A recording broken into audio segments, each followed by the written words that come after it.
Mescaline is a substance that was distilled into LSD by, I think, Albert Hoffman. And so this guy wants to understand how the natives use peyote. And he's introduced to this guy who's an old man, indigenous, and he accepts to teach him what he knows about peyote. And the story takes off from there. He starts seeing this old man, and this old man is teaching him in a very indirect way about peyote. Like the dude basically just seems like he wants to trip out.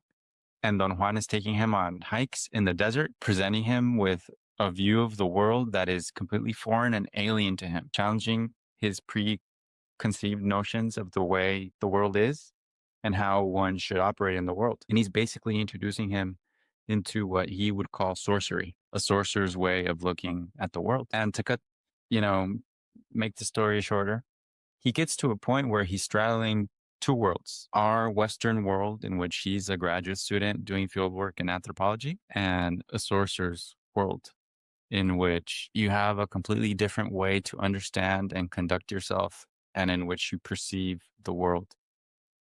And he doesn't really know where he fits or which world he should inhabit. And it's really nicely written. The author, for a very long time, claimed it was a work of fieldwork.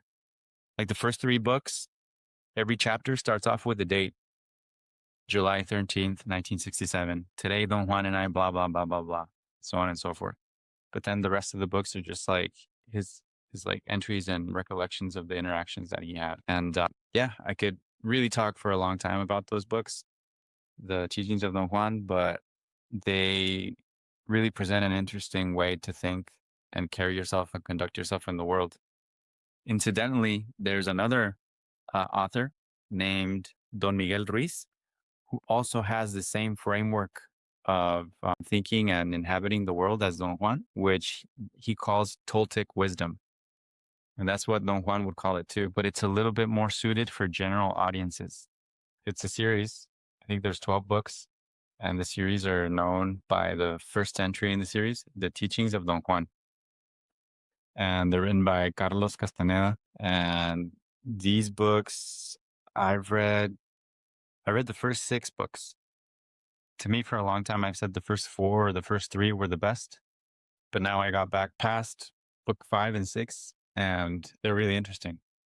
But the basic premise of the book is that you have a graduate student from UCLA doing field work in anthropology who wants an informant to teach him how the native population in northwestern Mexico relates to hallucinogenics, particularly peyote.